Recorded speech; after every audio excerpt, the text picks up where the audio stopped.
എന്തെങ്കിലും ചെയ്താൽ കൊണ്ട് തിരിച്ച് കിട്ടുമോന്നുള്ളത് നമുക്ക് എന്തെങ്കിലും ചെയ്യാൻ ഒന്നും പോയില്ല, ആരോടും മുണ്ടൂല്ല. വല്ലാത്തൊരു ഡിപ്രഷനായിരുന്നു എനിക്ക് അന്ന്.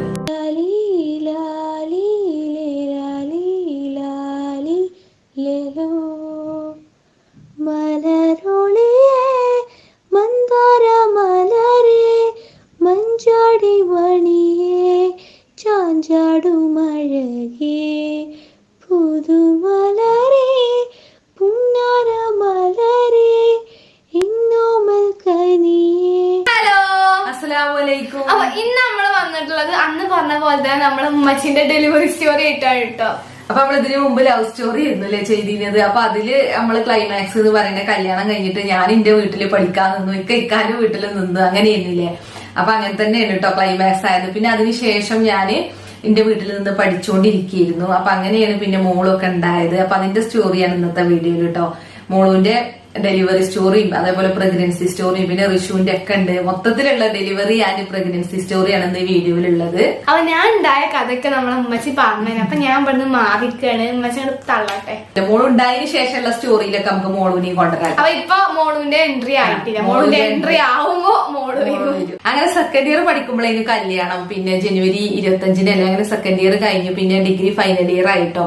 അപ്പൊ ഫൈനലായപ്പോ ഭയങ്കര ത്രില്ലിലായിരുന്നു. നന്നായിട്ട് പഠിക്കണം, നല്ല മാർക്ക് വാങ്ങണം, എന്നാലല്ലേ BEd-നൊക്കെ പോകാൻ പറ്റിയ. പിന്നെ സെക്കൻഡ് ഇയർത്തെ റിസൾട്ടും വന്നിട്ടുണ്ട്. അതിനപ്പോ അത്യാവശ്യം നല്ല മാർക്കൊക്കെ ഉണ്ടായിട്ട് ഇംഗ്ലീഷൊക്കെ കിട്ടിയിട്ടുണ്ടായി. അന്ന് ഇംഗ്ലീഷൊക്കെ കിട്ടുക അതാണ് കുറച്ച് ബുദ്ധിമുട്ടുള്ള കാര്യമാണ്.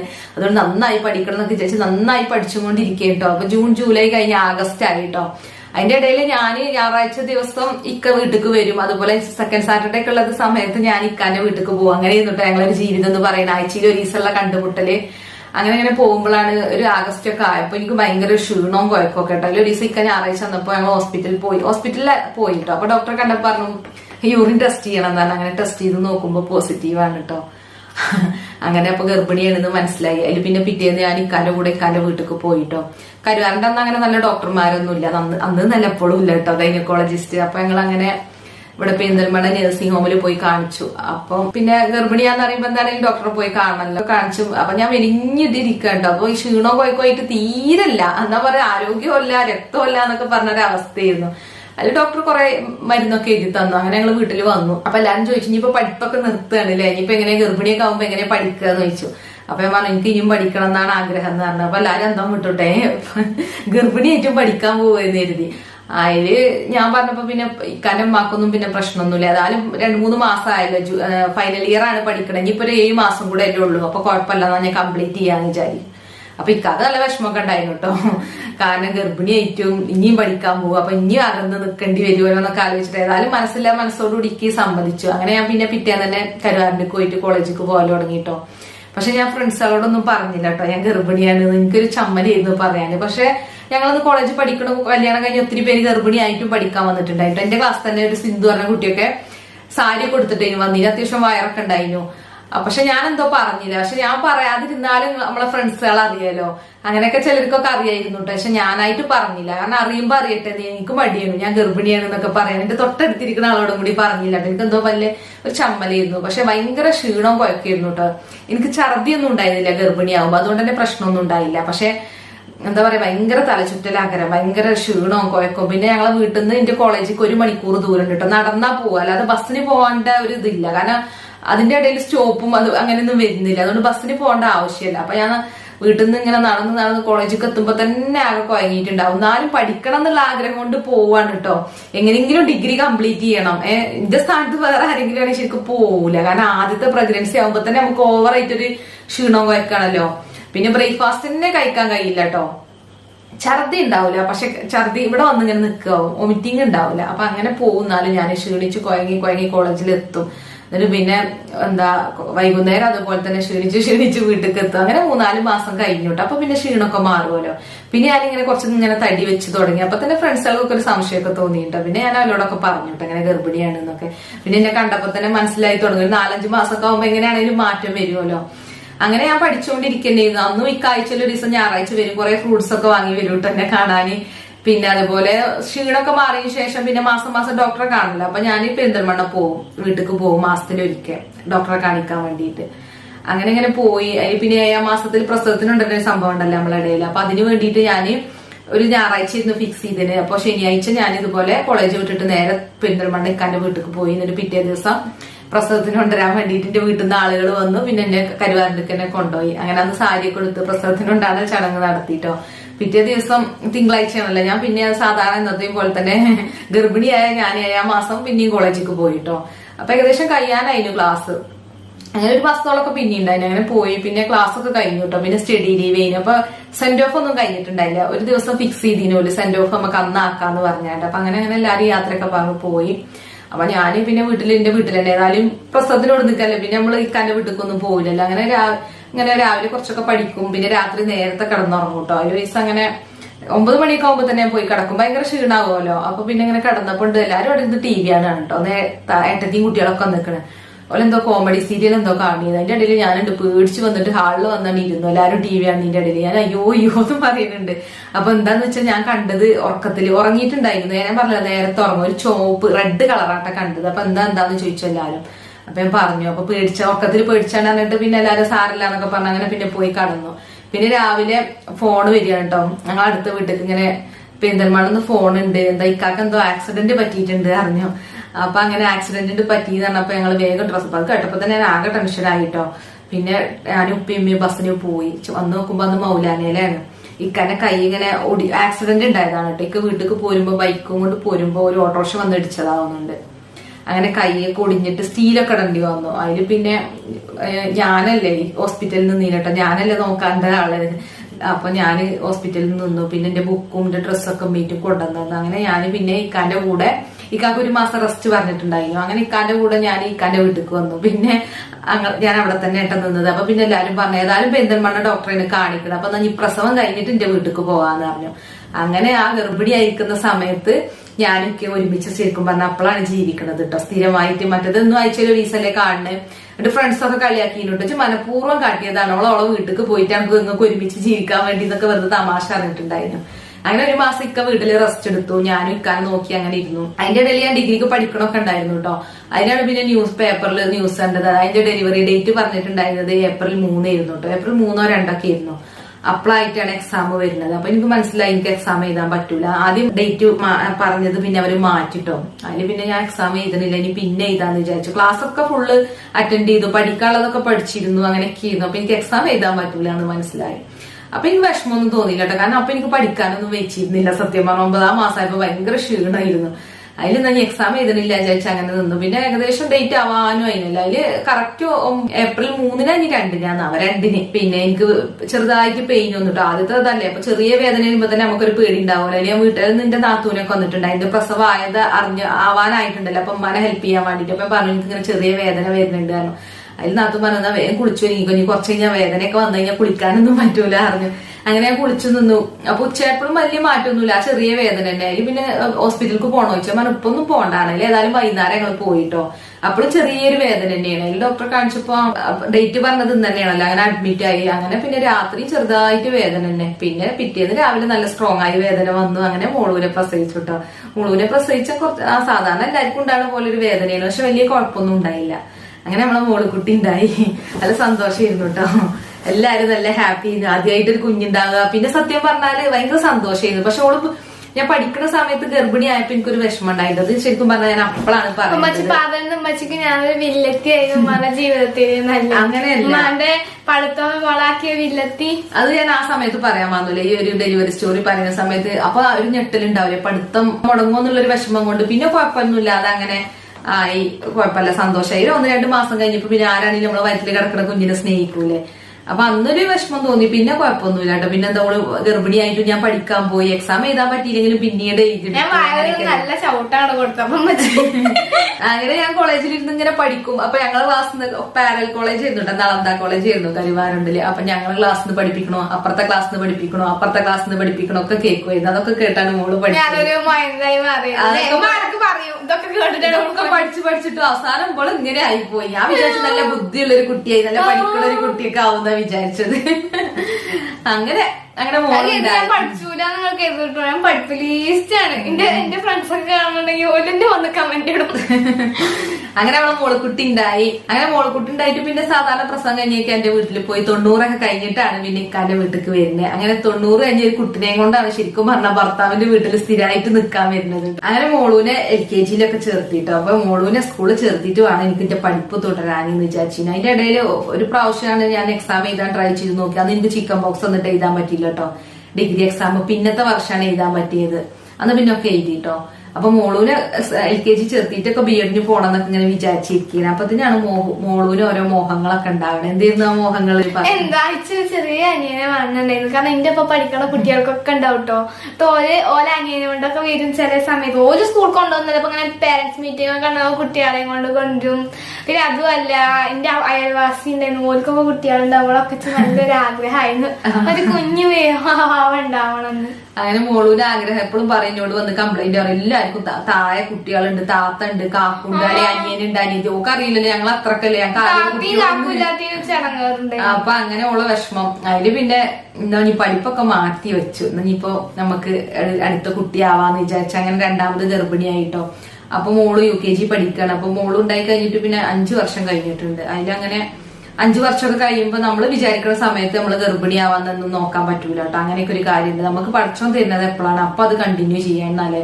അപ്പൊ ഞാൻ എന്തായാലും എനിക്ക് പഠിക്കാന്നൊക്കെ വിചാരിച്ചിട്ടാണ് കുറച്ചിങ്ങനെ ലേറ്റ് ആയി പോയത്. അപ്പൊ 5 വർഷങ്ങൾക്ക് ശേഷം ഗർഭിണി ആയതുകൊണ്ട് തന്നെ പിന്നെ ബ്ലീഡിംഗ് ഒക്കെ ഉണ്ടായിട്ടോ. അങ്ങനെ 5 വർഷം ഒന്നും വെയിറ്റ് ചെയ്യാൻ പറ്റില്ല. അപ്പൊ ഡോക്ടറെ കാണിച്ചപ്പോ സ്കാനിങ് എടുത്ത് നോക്കുമ്പോ വളർച്ച എല്ലാം കേട്ടോ. അങ്ങനെ പിന്നെ അത് DNC ചെയ്യേണ്ടി വന്നു.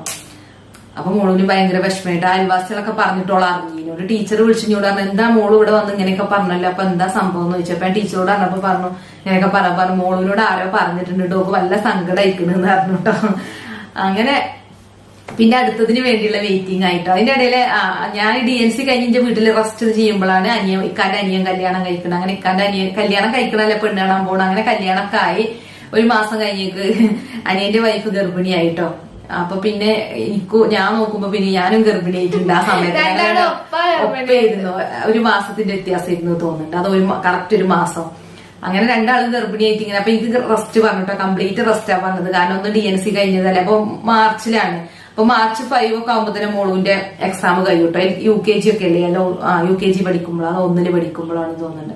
അപ്പൊ ഞങ്ങൾ എന്റെ വീട്ടിൽ പോയിട്ടോ. പിന്നെ ജൂണിൽ സ്കൂൾ തുറന്നിട്ടാ വന്നത്. കാരണം സ്കൂളും ഇല്ല, പിന്നെ കറക്റ്റ് റെസ്റ്റ് പറഞ്ഞ സമയം. അങ്ങനെ ഞങ്ങൾ കരുവാരണ്ട് പോയി. പിന്നെ ജൂണിൽ സ്കൂൾ വന്നപ്പോഴാണ് വരുന്നത്. പിന്നെ കുഴപ്പമൊന്നുമില്ല, റെസ്റ്റ് ഒക്കെ മാറി ഇങ്ങനെ ജോലിയൊക്കെ എടുത്ത് കുഴപ്പമില്ലാതെ പോയി. നല്ല ഹാപ്പി ആയിരുന്നു. അമ്മ അവിടെ അപ്പൊ ഞാൻ എന്ത് ചെയ്യും, ഉമ്മാനെ കാണാൻ ഇങ്ങനെ പോകും. അന്നമ്മ ഹോസ്പിറ്റലിൽ പോയില്ലേ, അന്ന് ഹോസ്പിറ്റലിൽ പോയപ്പോ ഞാൻ ആദ്യമായിട്ടാണ് ഉമ്മാനെ പിരിഞ്ഞിട്ടാണ് നിക്കണത്. എന്നിട്ട് അത് DNC ചെയ്ത സമയത്ത് 15 ദിവസം ഡോക്ടർ റെസ്റ്റ് പറഞ്ഞിട്ടോ. പക്ഷെ ഞാൻ 1 മാസം റെസ്റ്റ് എടുത്തു. കാരണം അങ്ങനെയൊക്കെ ചെയ്യും, നമുക്ക് വരുമ്പോ 1 മാസമൊക്കെ റെസ്റ്റ് എടുക്കാണ് നല്ലത് പറഞ്ഞിട്ട്. മോള് ആഴ്ചയിൽ വരും. എന്നിട്ട് അന്ന് ഹോസ്പിറ്റലിലേക്ക് കൊണ്ടുപോയപ്പോ അന്നാ പോയത് തോന്നുന്നു. അപ്പൊ ഉമ്മച്ചി അപ്പൊ എന്താണ് ഓൾക്ക് ഡ്രസ്സ് വേണം. അമ്മ ഹോസ്പിറ്റലിലൊക്കെ എന്നെ കൊണ്ടുപോയിട്ടില്ല കേട്ടോ. അപ്പൊ ആകെ ഒരു മാക്സിമം ഞാൻ എന്ത് ചെയ്ത് വെച്ചിക്കണ വെച്ചാൽ ഉമ്മച്ചിന്റെ ഒരു മാക്സി കേട്ടോ അവിടെ. ആ മാക്സിന്റെ വിളിച്ച് കിട്ടിയിട്ട് ആ മാക്സി കെട്ടിപ്പിടിച്ചിട്ട് ഇങ്ങനെ കരയാ, ചിമ്മച്ചിനെ കാണാൻ കാണണം. ഇത് കുറച്ച് ആകെ മാക്സി ഉള്ളൂ. ടൈമിലേക്ക് ഓരൊക്കെ വന്നാണ് ആ മാക്സിം കൊണ്ടേക്കുക. ഉമ്മച്ചിക്ക് ഡ്രസ്സ് വേണം. അപ്പൊ ഞാൻ തരൂല അതാണ് കൊണ്ടേക്കുക. ഞാൻ അവിടെ ഇന്ന് കടച്ചില്ല. അതെന്താ പറയാ, അന്ന് ആദ്യമായിട്ട് പിരിയാണ്ടോ. ആ മാക്സി കേസ് ഞാൻ ഇപ്പോഴും പറഞ്ഞിട്ടില്ല. അന്ന് എന്താ പറയാ, അന്ന് ആദ്യമായിട്ട് DNC ആകുമ്പോ കുട്ടിനെ കൊണ്ടുപോകേണ്ട ഹോസ്പിറ്റലിൽ വിചാരിച്ചിട്ടാണ്. അപ്പൊ പിന്നെ അന്നാണ് ഞങ്ങൾ പിരിയുന്നത്. പിന്നെ അവള് വെള്ളിയാഴ്ച മദ്രസ, പിന്നെ പിരിച്ചിലോട് പിന്നെ വെള്ളിയാഴ്ച ക്ലാസ് കഴിഞ്ഞ് അപ്പൊക്കെ കൊടുന്നാക്കൂട്ടോ. എന്നിട്ട് പിന്നെ തിങ്കളാഴ്ച സ്കൂൾക്ക് വിടുന്നതിന്റെ ആങ്ങളെ കൊണ്ടാക്കാറ്. അപ്പൊ ആഴ്ചയിൽ 2 ദിവസോളിന്റെ അടുത്ത് നിൽക്കും. മദ്രസ കളഞ്ഞിട്ടാണ്. എന്നിട്ട് ഉസ്താവ് പറയും, എന്റെ ഉമ്മാനെ കാണാൻ പൂതിണ്ടായിട്ടല്ല, എന്നാ പൊയ്ക്കോന്ന് പറഞ്ഞാൽ ഉസ്താവ് സമ്മതിക്കൂട്ടോ. അങ്ങനെ ഉള്ള 1 മാസം ഉള്ളൂ. എന്നാലും 1 മാസം ഞാൻ ഉടായിപ്പാട്ടി അവിടെ നിൽക്കും. പിന്നെ ഉമ്മാനെ പിരിയാലോ, പിന്നെ പിരിയലോട് പിരിയലുണ്ട്. പിന്നെ ശീലായി. പാവഞ്ച കുട്ടി കുറെ ഇടങ്ങാറായിട്ടുണ്ട്. അങ്ങനെ പിന്നെ 2ാമത് ഗർഭിണിയായിട്ട് പിന്നെ ഞങ്ങൾ ഇങ്ങനെ വീട്ടിലൊക്കെ വന്ന് പിന്നെ ഇങ്ങനെ മാസങ്ങൾ കൂടുന്നതിനനുസരിച്ച് ഞാൻ വണ്ണം ഇങ്ങനെ വെച്ച് വരികയാണ് കേട്ടോ. ഈ വണ്ണമൊന്നും അല്ല, ഇതിന്റെ ഡബിൾ ആയിരുന്നു. ഒരു 7 മാസം മുതൽ എനിക്ക് നീര് വരും കേട്ടോ. ഞാനിപ്പോ ഇത്രയും കൂടെ ആയാലെന്താ അങ്ങനെയൊക്കെ ഭയങ്കര തടി, മുഖമൊക്കെ ചീർത്ത് കയ്യും കാലൊക്കെ എത്ര വണ്ണം ഉണ്ടാവും നീര് വെച്ച്. അങ്ങനെ ഡേറ്റ് പറഞ്ഞു ഡോക്ടർ കേട്ടോ. ഡേറ്റ് പറഞ്ഞ അടുത്ത ദിവസം ഞങ്ങൾ പോയി നോക്കുമ്പോ എനിക്ക് വേദന വരുന്നില്ല, പ്രസവിക്കണ ഡേറ്റ് ഒക്കെ അയക്കണ് കറക്റ്റ്. ഡേറ്റ് ഒന്നും തെറ്റൂല കേട്ടോ, ആ കാര്യത്തിലൊക്കെ ഓക്കെ. ഇതിലും മാറ്റി പ്രഗ്നന്റ് ആയ സമയത്തുണ്ടല്ലോ കാത്തിരിപ്പിന്റെ ദിവസങ്ങളായിരുന്നു. ഓരോ ദിവസം അതെ, ഓള് ഭയങ്കര ത്രില്ലിംഗ് ആട്ടോ. ഒരു അനിയനോ അല്ലെങ്കിൽ ഒരു അനിയത്തിയോ വരാൻ പോകും. അന്ന് ഡേറ്റ് ഒക്കെ സർക്കിൾ ചെയ്തോക്കും, എന്നിട്ട് ഇങ്ങനെ എണ്ണും. എന്നിട്ട് അനി എത്ര ദിവസം വേണം. അത് അന്ന് എന്റെ മേമി പ്രഗ്നന്റ് ആണ്, അതുപോലെ തന്നെ എന്റെ ഫ്രണ്ട് ഉണ്ട് ഓളമ്മയും പ്രഗ്നന്റ് ആണ്. ഞങ്ങളൊക്കെ ഇങ്ങനെ കാത്തു കേൾക്കല, എല്ലാരും ഒരുമിച്ച് പ്രഗ്നന്റ് സമയത്ത് നമുക്ക് ഭയങ്കര ത്രില്ലിംഗ് ആക്കല്ലോ. അങ്ങനെ ഹോസ്പിറ്റലിൽ പോയി നോക്കുമ്പോ വേദന വരുന്നില്ല കേട്ടോ. ഇഞ്ചക്ഷൻ വെച്ചു 2 ദിവസം 3 ദിവസമൊക്കെ. പിന്നെ ശനി ഞായറൊക്കെ ആയതുകൊണ്ട് ഡോക്ടർ വരാണ്ടില്ല. അപ്പൊ മരുന്ന് ഇങ്ങനെ വെക്കണുണ്ട് കേട്ടോ. ഒരു ദിവസം 3 നേരം 4 നേരമൊക്കെ വെക്കണുണ്ട്. അവസാനം ഞങ്ങള് വെള്ളിയാഴ്ച പോയിട്ട് പിന്നെ തിങ്കളാഴ്ച രാത്രിയാണ് കേട്ടോ പ്രസവിക്കുന്നത്. 12 മണിക്കാണ്. അതിന്റെ ഇടയിൽ ഓരോരുത്തർ വരുന്നു, പ്രസവിച്ചു പോണു. അവസാനം വേദന വന്നു പ്രസവിച്ചു. പ്രസവിക്കുമ്പോ കുറച്ച് ഇടങ്ങാറൊക്കെ ഉണ്ടായിട്ടോ. കാരണം എന്തൊരു മഷി പോവുക എന്നുള്ള സംഭവമൊക്കെ ഉണ്ടായിരുന്നു. അതില് ഡോക്ടർ ഉണ്ടായില്ല. അപ്പൊ നഴ്സുമാരുടെ പ്രസവം നടത്താന്ന് വിചാരിച്ചു നോക്കിയിട്ട് ഡോക്ടറൊക്കെ വിളിച്ചു വരുത്തി. സോഫിയാമ്മയായിരുന്നു പെരിന്തൽമണ്ണ നഴ്സിംഗ് ഹോമില്. അതിൽ പിന്നെ പ്രസവിച്ചു ഏതായാലും ആൺകുട്ടിയായിരുന്നു. അതിൽ പ്രസവം കഴിഞ്ഞിട്ട് കുട്ടിനെ അവർ കൊണ്ടുപോകുമല്ലോ, ഉമ്മാനത്ത് ഏൽപ്പിച്ചിട്ട് ഞാൻ എല്ലാം കഴിഞ്ഞ് സുഖമായി ഒന്ന് ഉറങ്ങിട്ടോ. ഉറങ്ങി നീച്ച് ഞാനൊരു ദുസ്വപ്നം കണ്ട എണീക്കണം. എന്താന്ന് വെച്ചാല് ലോകം അവസാനിക്കുക. ഹോസ്പിറ്റലിൽ ഞാൻ പ്രസവം കഴിഞ്ഞ് നോക്കുമ്പോ ലോകം അവസാനിച്ചിരിക്കാണ്. എന്താ ഹോസ്പിറ്റലൊക്കെ ഇടിഞ്ഞു പൊളിഞ്ഞു പോവാണ്. എണീറ്റ് നോക്കുമ്പോ ഹോസ്പിറ്റലൊക്കെ അവിടെ തന്നെ ഉണ്ട്, ഞാനും ഇവിടെ ഉണ്ട് കേട്ടോ. അപ്പൊ സമാധാനമായി, സ്വപ്നമായിരുന്നു എന്ന് മനസ്സിലായിട്ടോ. അതിൽ പിന്നെ റൂമൊക്കെ കൊണ്ടുപോയി. അതിൽ പിറ്റേന്ന് ഡോക്ടർ വന്നിട്ട് പറഞ്ഞു ഓപ്പറേഷൻ ചെയ്യേണ്ട, സിസേറിയൻ ആവേണ്ടതായിരുന്നു, ഭാഗ്യമുണ്ട് ഷാറൂബാക്ക്, നല്ല ഭാഗ്യമുണ്ട് കാരണം. അപ്പൊ സിസേറിയൻ ഒന്നും ചെയ്യാത്തന്നെ പ്രസവത്തിച്ചാണെങ്കിൽ സിസേറിയൻ എന്ന് പറഞ്ഞാൽ പെരും പേടിയാണ് കേട്ടോ. ഇപ്പോഴും അത് എനിക്ക് പേടിയാണ്. അപ്പൊ ഞാൻ എന്താ എനിക്ക് വേദന ഇല്ലാത്തപ്പോ നല്ലോണം പേടിച്ചിരുന്നു. അപ്പേ വേദന വരണേന്ന് പറഞ്ഞാൽ ഇല്ല നേർച്ചകൾ മുഴുവൻ തരുന്നുണ്ട് കേട്ടോ. അങ്ങനെ വേദന വന്ന് തന്നെ പ്രസവിച്ചു. അതിലങ്ങനെ കുട്ടി നമുക്ക് ആദ്യത്തെ ഒരു പെൺകുട്ടിയാകുമ്പോൾ പിന്നെ ആർക്കാണെങ്കിലും രണ്ടാമതൊരു ആൺകുട്ടിനൊക്കെ ഉണ്ടാവാൻ ആഗ്രഹം ഉണ്ടാവുമല്ലോ. അതിന് പിന്നെ മോള് നല്ല സന്തോഷം കേട്ടോ. മോള് ഹോസ്പിറ്റലിൽ നിന്ന് വന്നാൽ പിന്നെ തിരിച്ചു പോകൂല, കുട്ടിനെ കണ്ടിങ്ങനെ നിൽക്കും. 2ാമത്തെ ദിവസം കുട്ടി അപ്പൊ കുട്ടിക്ക് രാത്രിയൊക്കെ എന്തോ ഒരു കരച്ചിലും പാലൊന്നും കൊടുത്തിട്ട് കുടിക്കണില്ല കേട്ടോ, പെരും കരച്ചില്. രാവിലെ പിന്നെ 3ാമത്തെ ദിവസം നോക്കുമ്പോ കുട്ടിന്റെ കളറൊക്കെ ഇങ്ങനെ മാറി വരുന്നുണ്ട്. കുട്ടി ഒരു നീല കളറായി ഇങ്ങനെ വരുന്നുണ്ട്, പെരും കരച്ചിലുണ്ട് കേട്ടോ. അതിൽ ഉമ്മാക്ക് പേടിയായിമ്മ എന്താ കുട്ടികളെ നോക്കണ അങ്ങോട്ട് കൊണ്ടുപോയി കേട്ടോ. അതിലൊരു പിന്നെ ഉമ്മ വന്ന് നോക്കുമ്പോ ഉമ്മ വന്നിട്ട് കുട്ടിന്റെ ടർക്കിയൊക്കെ കൊണ്ടുപോകാൻ. അപ്പൊ എന്താ അമ്മ എന്ന് ചോദിച്ചപ്പോ കുട്ടിനെ മൗലാനിക്ക് കൊണ്ടുപോകണം എന്നാണോ. അതിന് കുട്ടിനെ കൊണ്ട് ഉമ്മ പോയി. അപ്പൊ എന്തോ വലിയ സംഭവമാണ് മാത്രം മനസ്സിലായിട്ടോ. പിന്നെ എന്താന്ന് വെച്ചാല് പിന്നെ ഉമ്മ കുറെ കഴിഞ്ഞപ്പോ ഉമ്മ അങ്ങോട്ട് വന്നു. അപ്പൊ ഇക്ക എല്ലാരും മൗലാനിക്ക് എത്തിക്കണം കേട്ടോ. അപ്പൊ എന്തോ വലിയ അസുഖമാണ്. സംഭവം എന്താന്ന് വെച്ചാല് കുട്ടിന്റെ ഹാർട്ടിന് അത്രയും പ്രോബ്ലമാണ്. ചെന്നപ്പോ തന്നെ വെന്റിലേറ്ററിൽ വെച്ചിരിക്കാണ് കേട്ടോ. കുട്ടിക്ക് ഹാർട്ടിന് വലിയ പ്രോബ്ലം, ജീവിച്ചിരിക്കാൻ തന്നെ സാധ്യത അല്ല എന്ന് പറഞ്ഞു. പിന്നെ വലിയ ട്രീറ്റ്മെന്റ് ഒക്കെ കൊടുക്കണം. അപ്പൊ അമല ഹോസ്പിറ്റലിലേക്ക് കൊണ്ടുപോകണം എന്ന് പറഞ്ഞു കേട്ടോ. അപ്പൊ എല്ലാരും പറഞ്ഞ എത്ര പൈസ ചെലവാക്കിയാലും കുഴപ്പമില്ല, കുട്ടിന്റെ ജീവനോട് കിട്ടണം എന്ന് പറഞ്ഞിട്ട് അങ്ങനെ കൊണ്ടുപോകാൻ നിൽക്കാൻ വിചാരിക്കണ്ട. അപ്പൊ ഡോക്ടർമാര് പറഞ്ഞു ഈ വെന്റിലേറ്ററിൽ നിന്ന് എടുത്ത് നിങ്ങൾക്ക് ഹോസ്പിറ്റലിൽ എത്തിക്കാൻ പറ്റിയ രക്ഷപ്പെടും, പക്ഷെ ഞങ്ങൾ ഈ വെന്റിലേറ്ററിൽ നിന്ന് എടുക്കണോട് കൂടി തന്നെ കുട്ടി മരിക്കും എന്ന് പറഞ്ഞു കേട്ടോ. എന്നാലും ട്രൈ ചെയ്യാന്ന് വിചാരിച്ചു. കുട്ടിനെ വെന്റിലേറ്ററിൽ നിന്ന് എടുത്തിട്ട് ഹോസ്പിറ്റലിൽ കൊണ്ടുപോകാൻ നോക്കാൻ ട്രൈ ചെയ്തു നോക്കിട്ടോ എല്ലാരും. പക്ഷെ വെന്റിലേറ്ററിൽ നിന്ന് എടുത്തപ്പോ തന്നെ കുട്ടി മരിച്ചു. അപ്പൊ ഞാനിവിടെ നിന്ന് ഇങ്ങനെ എനിക്ക് ഫുൾ ഡീറ്റെയിൽസ് ഒന്നും സത്യം പറഞ്ഞാൽ അറിയില്ല. ആരൊക്കെ എന്തൊക്കെ പറയണു, വരുന്നു, പോണു. അപ്പോഴും എന്റെ പ്രതീക്ഷ എന്താ അറിയോ, ഇത്രയൊന്നും എല്ലാരും പറയില്ല, എന്തോ ചെറിയ അസുഖമാണ്, അപ്പൊ മൗലാനിയിൽ വെന്റിലേറ്ററിൽ ഇട്ടിക്കുകയാണ്, ഇപ്പൊ ശരിയാവും, കുട്ടിനെ അങ്ങോട്ട് കൊണ്ടുവരും, അങ്ങോട്ട് പോണ്ടെന്നാണ് പറയുന്നത്. അങ്ങനെ പ്രസവം കഴിഞ്ഞിട്ടല്ലേ ഉള്ളൂ, അപ്പൊ എനിക്കുള്ള മരുന്നും ഇതൊക്കെ ചെയ്യണ്ടേ. അങ്ങനെ പിന്നെ എല്ലാരും വിവരങ്ങളൊന്നും ശരിക്കും എന്നോട് പറയുന്നില്ല കേട്ടോ. പിന്നെ എല്ലാരും പറഞ്ഞു വിളിച്ചിട്ട് തറവാട് പുണ്യാവശ്യമാണല്ലോ അങ്ങോട്ട് പോവാറുണ്ട്. അപ്പൊ എന്താ ചോദിച്ചു. അപ്പൊ പിന്നെ എന്നോട് പറഞ്ഞു കുട്ടി മരിച്ചു എന്ന് പറഞ്ഞു. അപ്പൊ എനിക്ക് കാണണോന്ന് ചോദിച്ചു കേട്ടോ. കാണണമെങ്കിൽ ഇങ്ങോട്ട് പോവാറുണ്ടോ. അപ്പൊ ഞാൻ പറഞ്ഞു കാണണ്ടെന്ന് പറഞ്ഞതിന് കാരണം എന്താന്ന് വെച്ചാല് എന്റെ മനസ്സിൽ എന്റെ കുട്ടീന്റെ ചിരിക്കണ മുഖമാണ്. അപ്പൊ എനിക്ക് മറ്റേ ആ മുഖം കാണാൻ വയ്യ, മരിച്ചിറക്കണ മുഖം. അതില് പിന്നെ അങ്ങനെ മയ്യത്തൊക്കെ അടക്കി. അങ്ങനെ അന്ന് രാത്രി കുട്ടി മരിച്ച് മയ്യത്തൊക്കെ അടക്കി കഴിഞ്ഞിട്ട് ഇക്ക വന്നിട്ട് ഇക്ക എല്ലാരും എന്റെ അടുത്തേക്ക് പറഞ്ഞതാണ് എന്നെ സമാധാനിപ്പിക്കാൻ. പക്ഷെ ഇക്ക വന്നിട്ട് പൊട്ടി അങ്ങോട്ട് കരഞ്ഞു. അത് കണ്ടപ്പോ ഞാൻ ഒന്നും കൂടി തകർന്നിട്ടുണ്ട്. പിറ്റേ ദിവസം പിന്നെ മോള് വന്ന് നോക്കുമ്പോ മോള് ആകെ സങ്കടപ്പെടും. ഓക്ക് വന്ന് നോക്കുമ്പോ കുട്ടിനെ കാണാലോള് ഇതൊന്നും ശരിക്കും. ഞാനാണെങ്കിൽ പിറ്റേ ദിവസം കുട്ടി ജനിച്ച ദിവസം മദ്രസിലും സ്കൂളിലും ഒക്കെ മുട്ടായി എടുത്തു കൊണ്ടിട്ട് ക്ലാസ്സിലൊക്കെ എനിക്കിപ്പോ ഭയങ്കര സന്തോഷമാണ്. അതൊക്കെ ആദ്യമായിട്ട് ഉണ്ടാവണ അനിയനാണ്.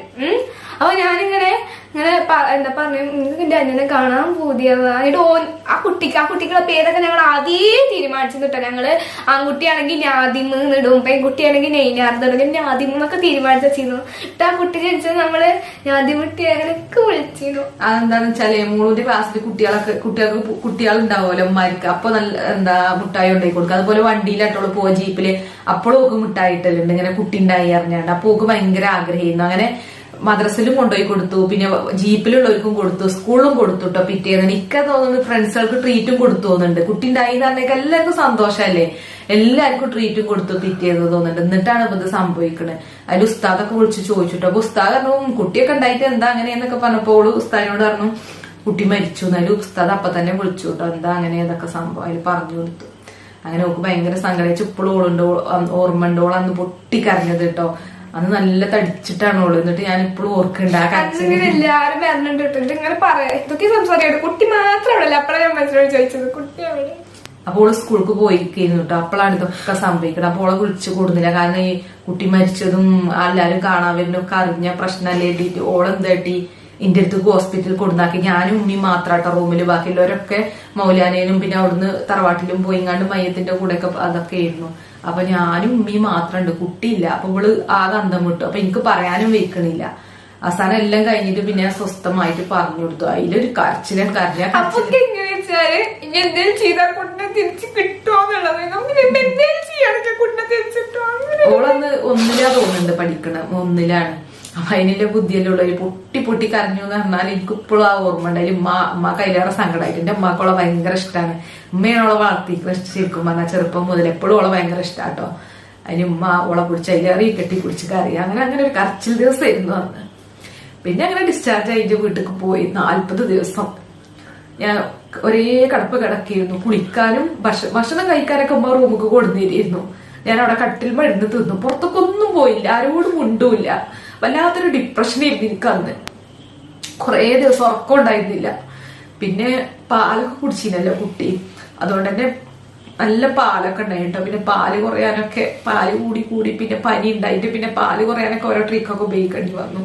അപ്പൊ നമ്മളെ കുട്ടി കുടിക്കേണ്ട പാലിങ്ങനെ വെറുതെ നിറഞ്ഞു പോവുക, പിന്നെ അത് ഇല്ലാതാക്കുക, അതൊക്കെ വല്ലാത്തൊരവസ്ഥയാണ്.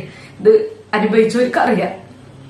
അങ്ങനെ ദിവസങ്ങൾ കഴിഞ്ഞു. പിന്നെ ഇങ്ങനെ ഞാനങ്ങനെ ഒരു വല്ലാത്ത അവസ്ഥയിൽ ഉറക്കല്ല, ഊണില്ല, വെറുതെ മന്തായി ഇങ്ങനെ കിടക്കും കണ്ടിരുമേ. ആരെങ്കിലൊക്കെ വരുമ്പോ എന്തെങ്കിലുമൊക്കെ സംസാരിക്കും. അങ്ങനെ 40 ദിവസം കഴിഞ്ഞു. പിന്നെ എനിക്ക് ഭയങ്കര ഇതായിരുന്നു. നമ്മള് പിന്നെ TV ഒക്കെ കാണാൻ തുടങ്ങിയിട്ടെല്ലാം മറക്കാൻ വേണ്ടിയിട്ട് ഞാൻ കരുവാറുണ്ട് തന്നെ നിന്നത്. കാരണം ഞാൻ തറവാട്ടിക്കൊന്നും പോയില്ല, 90 കഴിഞ്ഞിട്ട് പോകാൻ വിചാരിച്ചു. അപ്പൊ TV കാണുമ്പോഴും അതിലും ഉണ്ടാവും കുഞ്ഞു കുട്ടികളും ഒക്കെ കാണുമ്പോ എനിക്ക് തന്നെ ഓർമ്മ വരും. ഇനിയിപ്പൊ സീരിയൽ കാണാന്ന് വെച്ചാൽ അതിലും തന്നെ. അങ്ങനെ കുറെ കാലം കഴിഞ്ഞിട്ടാ പിന്നെ തറവാട്ടിക്ക് പോയത്. കാരണം അനിയന്റെ വൈഫും കുട്ടിയും കൊടുത്തിട്ടുണ്ട്. അപ്പൊ എനിക്ക് ആ കുട്ടീനെ ഫേസ് ചെയ്യാൻ വയ്യ. എന്റെ കുട്ടിയോ ആ കുട്ടി ഏകദേശം ഒപ്പാണ്. അതില് പിന്നെ വെക്കേഷനൊക്കെ, അതായത് ഓളൊന്ന് കഴിഞ്ഞു. പിന്നെ 2ാം ക്ലാസ്സിൽ സ്റ്റാർട്ട് ചെയ്തപ്പോഴാണ് പിന്നെ തറവാട്ടിക്ക് പോയത്. അപ്പൊ ഞാൻ ആദ്യമായിട്ട് എന്റെ അനിയന്റെ കുട്ടിനെ കണ്ടപ്പോ ഭയങ്കര കരച്ചിലായിരുന്നു കേട്ടോ. ഞാൻ ചെന്നൈക്ക് ഓള് കുട്ടിനെ കൊണ്ടിട്ട് വന്നു. അപ്പൊ ഞാൻ എന്റെ മനസ്സിലേക്ക് എന്റെ മരിച്ചു പോയ കുട്ടിനെ ഓർമ്മ വന്നു. വേഗം ഞാൻ അവിടുന്ന് ഓടി രക്ഷപ്പെട്ടു കേട്ടോ.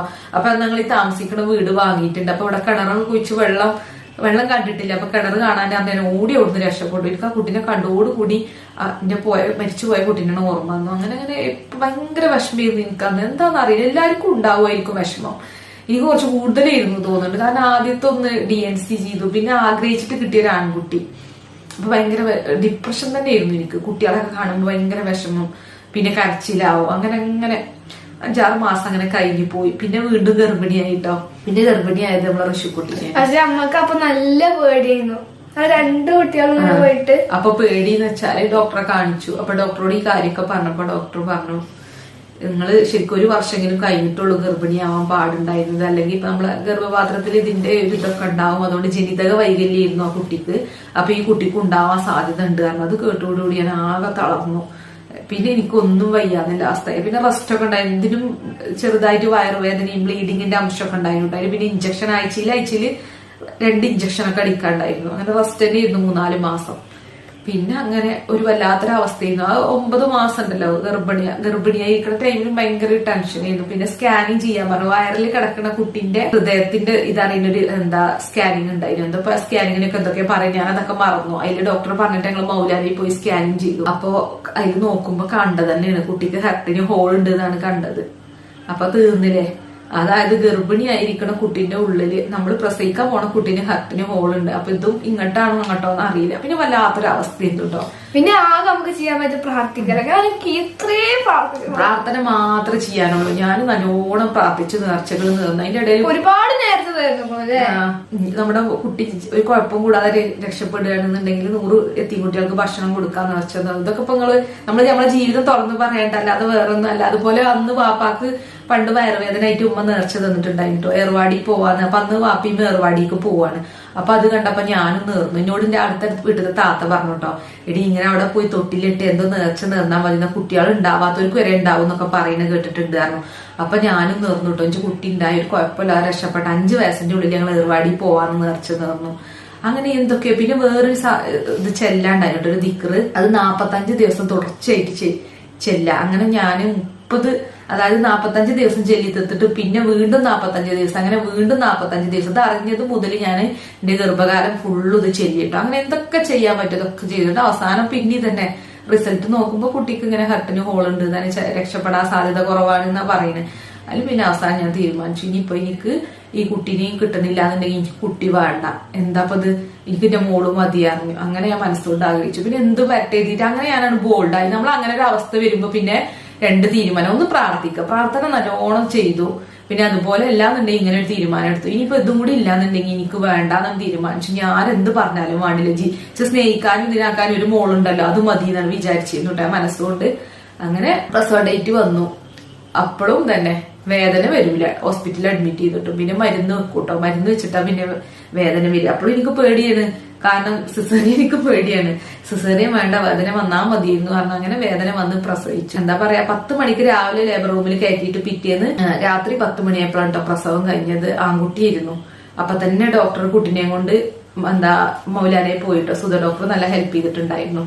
എന്നിട്ട് പിന്നെ പിറ്റേത് പറഞ്ഞു, നമുക്കൊന്നും കൂടി സ്കാനിങ് ചെയ്യാന്ന് പറഞ്ഞു. അങ്ങനെ കുട്ടികളെ ഡോക്ടറൊക്കെ ഫുള്ള് ചെക്കപ്പ് ചെയ്തൊക്കെ ചെയ്തു. അങ്ങനെ ഞാൻ റൂമിക്ക് മാറ്റിയിട്ട് നമ്മൾ പ്രസവിച്ച ഉടനെ കുട്ടിനെ കാണിച്ചിരുന്നു. പക്ഷെ നമ്മളപ്പോ വല്ലാത്തൊരവസ്ഥയാണല്ലോ, നല്ല വേദന ഇതൊക്കെ ആകുമ്പോൾ. കാരണം കുഞ്ഞിനെ പോലും ശരിക്കും നോക്കാല്ല. റൂമിൽ ചെന്ന് ഞാൻ നോക്കുമ്പോ കാണണം എന്താണെന്ന് അറിയാം, എനിക്ക് പേടിയായി തന്നെ വേണമെങ്കിൽ പറയാം. ഇനിയിപ്പോ എന്റെ കുട്ടി ആയതുകൊണ്ടാണാവോ എനിക്ക് അങ്ങനെ തോന്നുന്നതെന്ന് അറിയില്ല. നോക്കുമ്പോ വെളുത്ത് തുടുത്തൊരു ആപ്പിള് എന്നൊക്കെ പറയും ഞങ്ങൾ. അങ്ങനെ നല്ല കുട്ടികളെ ആപ്പിള് എന്ന് പറയും. അതുപോലെ ഒരു കുട്ടിയായി. എനിക്ക് പേടി ഇങ്ങോട്ടായിട്ടോ, സന്തോഷമല്ല സത്യം പറഞ്ഞാൽ തോന്നി. കാരണം എന്താ അറിയോ, ഇങ്ങോട്ടില്ലാത്ത കുട്ടികൾ നല്ല ചുരുക്കാക്കരെന്ന് പറയുന്നിട്ടുണ്ടല്ലോ. ആ കുട്ടി അങ്ങനെ തന്നെയായിരുന്നു. നല്ല വലിയ കുട്ടിയായിരുന്നു. ആ മരിച്ച കുട്ടി എനിക്ക് പേടിയായിട്ട് നെഞ്ചിന്റെ ഉള്ളിൽ ഇതായിട്ടോ. അപ്പൊ പിന്നെ എന്തായാലും സമാധാനിപ്പിച്ചിട്ടോ എല്ലാരും. ഈ പിറ്റേ ദിവസം സ്കാനിങ്ങിന് കൊണ്ടുപോകുമല്ലോ കുട്ടീനെ. അപ്പൊ അറിയാലോ, പറഞ്ഞാല് പിറ്റേ ദിവസം എന്റെ താത്തി അതേപോലെ ഇക്കാന്റെ അമ്മയും കൊണ്ടുപോയി മൗലാലിക്ക് പോയി നോക്കി. സ്കാനിങ് എടുത്തപ്പോൾ പറയുന്നതല്ലേ, ചെറിയ ഹോളുണ്ട്, ഈ 90 കഴിഞ്ഞിട്ട് നമുക്ക് ഒന്നും കൂടി പോയി നോക്കാം, ചിലപ്പോ അത് മാറും, ചിലപ്പോ പിന്നെ ഓപ്പറേഷൻ ഒക്കെ ചെയ്യേണ്ടിയിരുന്നു, അങ്ങനെയൊക്കെ പറഞ്ഞു. അപ്പൊ 90 ദിവസം പാല് കുടിച്ചിട്ട് ചിലപ്പോ ആ ഹോൾ അങ്ങനെ അടയാനും സാധ്യത ഉണ്ട്. കാരണം അതിൽ ഞങ്ങൾ അങ്ങനെ പേടിച്ചിട്ട് നല്ലോണം നോക്കണം കുട്ടീനെ, അങ്ങനെയാണ് ഇങ്ങനെയാണ് എന്നൊക്കെ പറഞ്ഞു. അങ്ങനെ 90 കഴിഞ്ഞിട്ട് നമുക്ക് ഒന്നും കൂടി സ്കാനിങ് ചെയ്യാറുണ്ട്. ഡോക്ടർ ഞങ്ങളെ വിട്ടു. അങ്ങനെ ഞങ്ങൾ എന്റെ വീട്ടിൽ പോയി. ഭയങ്കര ടെൻഷൻ തന്നെയായിരുന്നു ഒന്നും. പിന്നെ 90 ഒക്കെ കഴിഞ്ഞിക്കാന്റെ വീട്ടിലേക്ക് വന്നിട്ട് പിന്നെ ഞങ്ങൾ മൗലാനി പോയി നോക്കിട്ടോ. അപ്പോഴാണ് സമാധാനമായത്. അതായത് ഹോൾ അടഞ്ഞിട്ടുണ്ടായിരുന്നു, പാല് കുടിച്ച് ഹോൾ അടഞ്ഞു, അങ്ങനെയൊക്കെയാണ് ഡോക്ടർമാര് പറയുന്നത് കേട്ടോ. പിന്നെ ഇനി ഒരു 5-6 മാസം കഴിഞ്ഞിട്ട് ഒന്നും കൂടി വന്ന് നോക്കോണ്ടിന്ന് പറഞ്ഞു. അങ്ങനെ ഞങ്ങൾ അങ്ങനെ പോയി നോക്കുമ്പോ കംപ്ലീറ്റ് ആയിട്ട് മാറിയിട്ടുണ്ടായിരുന്നു എന്റെ മോന്റെ. അങ്ങനെയാണ് കേട്ടോ നമ്മളെ ഋഷിക്കുട്ടി ഉണ്ടായത്.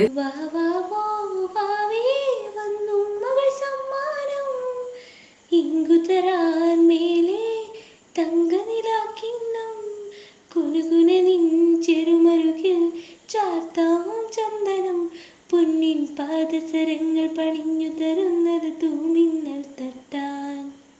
മാഷാ അല്ലാഹ്, ഋഷിക്കുട്ടി ഉണ്ടായതിനു ശേഷമാണ് എനിക്ക് സങ്കടം മാറിയത്. മറ്റേത് ഏതൊരു കുഞ്ഞു കുട്ടിന്റെ ടിവിയിലോ സീരിയലോ എവിടെയെങ്കിലും കണ്ടു കഴിഞ്ഞാൽ എനിക്ക് അതിന്റെ മുഖം ഓർമ്മ വരും. പിന്നെ ഋഷി ഉണ്ടായതിനു ശേഷം ആ വിഷമം മാറിയിട്ടോ. ഞാൻ ഹാപ്പിയായി. പ്രാർത്ഥിച്ചിട്ട് കിട്ടിയാണെന്ന് തന്നെ പറയാം. പിന്നെ ഞങ്ങൾ അതിന് ശേഷമാണ് എല്ലാ നേർച്ചകളും നേർന്നു കേട്ടോ.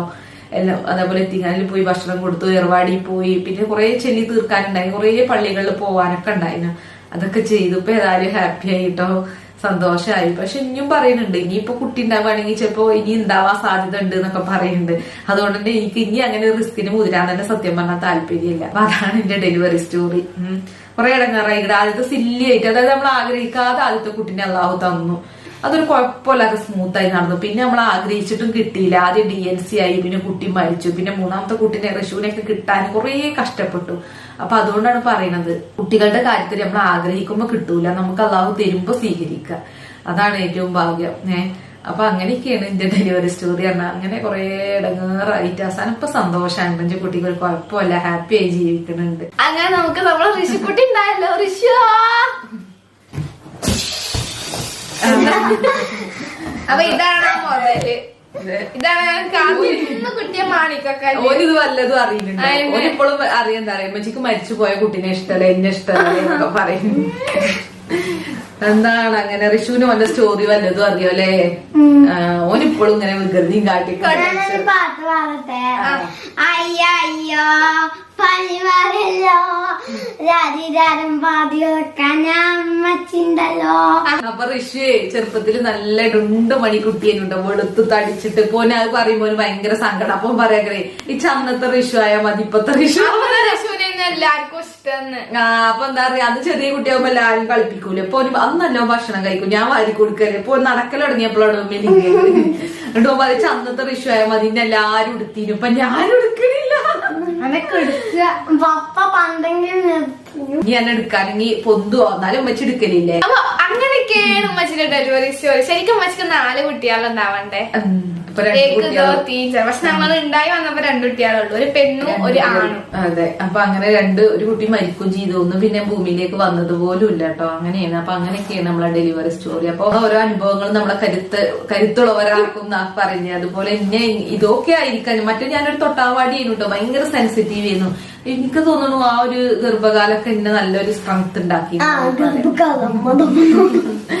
കാരണം വയറ്റി കിടക്കുന്ന കുട്ടി ജീവനോടെ കിട്ടുമോ ഇല്ലേ എന്നൊക്കെ ഉള്ള ഒരു അവസ്ഥ. അപ്പൊ ഒന്ന് ആലോചിച്ച് നോക്കാം. അപ്പൊ എന്താക്കിയ ഒരു ഉമ്മാന്റെ അവസ്ഥ. അതുകൊണ്ട് ഞാൻ അങ്ങോട്ട് സ്ട്രെങ്ത് ആയി, അല്ല തളരാൻ പോയില്ല. കിട്ടുകയാണെങ്കിൽ കിട്ടട്ടെ, അല്ലെങ്കിൽ വേണ്ട എന്നുള്ളൊരു അവസ്ഥയിൽ എത്തിച്ചല്ല. അയ്യോ എനിക്ക് വയ്യാന്നൊക്കെ പറയണെങ്കിൽ എന്തോ ചെറുപ്പത്തിലൊക്കെ നല്ലോണം പറിച്ചു. പക്ഷെ ഇപ്പൊ ഞാൻ അമ്മനോ എന്ത് ചെയ്തിട്ടും എനിക്കറിയില്ല. എന്ത്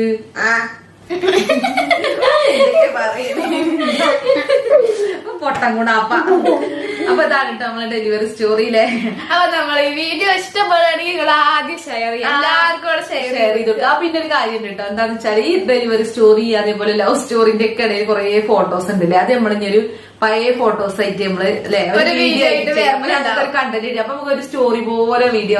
ഞങ്ങളെ പണ്ടത്തെ ഫോട്ടോസ് മൂക്കുമ്പോ ഏതാച്ചിട്ട് പഠിച്ചോണേ വേണ്ടായിരുന്നു എന്ന് അറിയില്ലേ. അതെ, ഞാൻ എന്റെ മുതല് മോളൂന്റെ മുതല് പിന്നെ അങ്ങനെ ഋഷുവിന്റെ വരെയുള്ള ഫോട്ടോസ് നമുക്കൊരു സ്റ്റോറി ആയിട്ടുണ്ട്. അപ്പൊ നമ്മളെ ലവ് സ്റ്റോറി മുതൽ കണ്ട് ഡെലിവറി സ്റ്റോറി കണ്ടവർക്ക് വരെ അത് മനസ്സിലാവും. അങ്ങനെ ഒരു സ്റ്റോറി പോലെ ഒരു വീഡിയോ ആയിട്ട് നമ്മള് നെക്സ്റ്റ് ഇടും കേട്ടോ. അപ്പൊ നിങ്ങൾക്കൊക്കെ മനസ്സിലാവും നമ്മൾ അന്നത്തെ കോലവും ഒക്കെ അല്ലെ. കൊറേ ചിരിക്കാനും കിട്ടും. എനിക്കൊക്കെ കോലം കണ്ടാ ചിരിച്ചു പരുവാവും. അങ്ങനെ തന്നെയല്ലേ എല്ലാരും എല്ലാ സമയത്തും ഒരുപോലെ അല്ലല്ലോ. അപ്പൊ നമ്മളെ ഈ വീഡിയോ ഇവിടെ അവസാനിക്കുകയാണ്. അപ്പൊ നമ്മളെ വീഡിയോ ഇഷ്ടപ്പെടുകയാണെങ്കിൽ ലൈക്ക് ചെയ്യുക, ഷെയർ ചെയ്യുക, കമന്റ് ചെയ്യുക, ചാനല് സബ്സ്ക്രൈബ് ചെയ്യുക. അങ്ങനെ മറ്റൊരു കിടിലൻ വീഡിയോ നമുക്ക് വീണ്ടും കാണാം. ബൈ.